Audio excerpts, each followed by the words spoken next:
The machine gun was, and still is, a devastating weapon of war, able to deliver hundreds or thousands of bullets over a prolonged period of time. A single machine gun can tie down the advance of thousands of the enemy if it is positioned correctly. The main drawback with the machine gun, though, is that it is large, heavy, and requires a lot of ammunition. It is no surprise, therefore, that over the years there have been numerous attempts to create a vehicle which can carry the machine gun and its ammunition to get close enough to the enemy to deliver its deadly potential. Matthäus Höchammer of Fürth, Bayern, had exactly this line of thought in 1937 and submitted his concept for achieving this goal to the German Patent Office. He was to submit one of the most complex and interesting one-man tanks conceived, a vehicle that combined the ultra-low silhouette of a man laid prone with a trench digger and tank tracks combined. Welcome to a new Tank Encyclopedia voice article covering this virtually unknown German one-man tank. We would like to thank all of our patrons for their support. If you would like to help us keep this up, please do consider donating on Patreon or PayPal, links in the description. The general layout for Höchammer's design followed the same thought process of other one-man tank designs.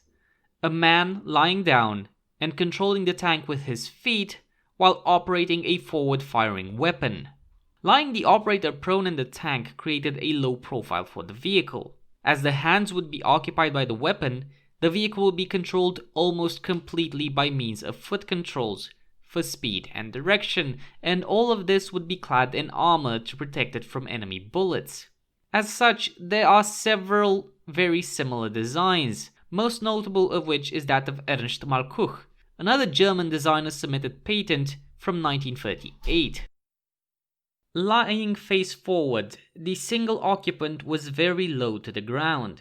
This enabled him to make good use of cover, both from fire and visual, as a low vehicle like this could hide in just long grass.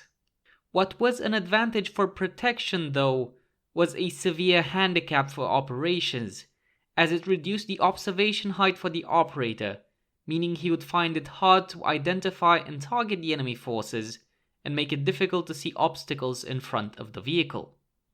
Construction of the design was relatively straightforward, with the lower half of the hull being made from a sheet of pressed steel. The upper half was angular with a pointed front and sharply sloping roofline, both of which would improve ballistic protection by encouraging the deflection of incoming enemy fire. The top half had the appearance of being welded together, made from flat panels of metal. Given its small size, it would likely be bulletproof at best. This would mean around 10 to 12 millimeters thick, with the lower half being much thinner, as it would be unlikely to have been protected from enemy fire at all. The single occupant of Höchammer's design had to lay prone to keep the height of the vehicle down, and had to face forwards in order to see where he was going. This meant that the controls were operated by his feet, keeping his hands free to operate the single machine gun pointing forwards. As an effort to provide a modicum of comfort to the operator, Höchammer incorporated a mattress for him to lay on, a nice touch to improve the conditions inside an otherwise noisy, cramped, and rather crude weapon. Behind the operator, who was commander, driver, and gunner combined, was the engine, operated by means of pedals pushed by the operator's legs. The engine was to be of a particularly strong type, a high-speed 4 or 6-cylinder engine, although Höchammer made no comment as to whether it would be running on petrol or diesel. Connected to this engine was the gearbox, which delivered power to the final drives for the tank, located at the back. Running on thin tracks for the full length of the tank, the suspension for it was provided by means of 3 pairs of overlapping wheels, with a large wheel at each end of the track run. Track support was provided by means of rollers above the road wheels. Höchammer's design had a very low ground clearance, and this would make it very vulnerable to becoming stuck on rocks or tree stumps.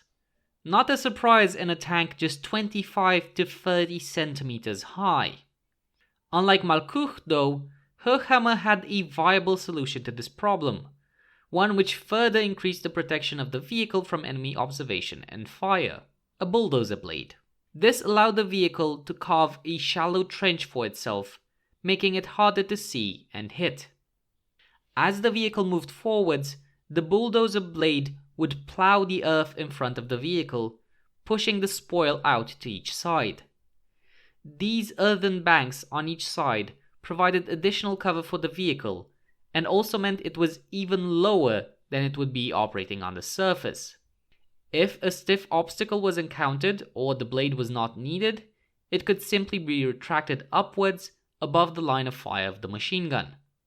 The blade had the additional advantage that it created a shallow trench in which following unarmored troops could crawl through as part of their advance. Just like other one-man tanks, the one from Matthäus Höchammer was fundamentally flawed.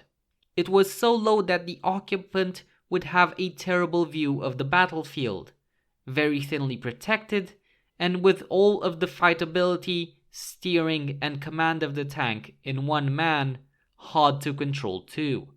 There is simply too much in a tank as a combat system for one man to manage by himself, and it is likely this reason, above all others, to explain that why this one-man tank concept went nowhere.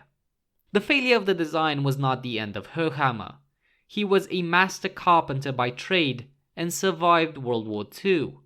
His tank design might have been useless, but Höchammer at least found some success in life as, between 1952 and 1956, he served as an elected member of the Fürth Bloc political movement on Fürth City Council. Thank you for watching this Tank Encyclopedia voiced article. Make sure to follow our website, we'll be releasing new articles on the regular. You can follow us on Facebook, Twitter, Instagram, or Reddit. If you use Discord, there's a link to our community server in the description.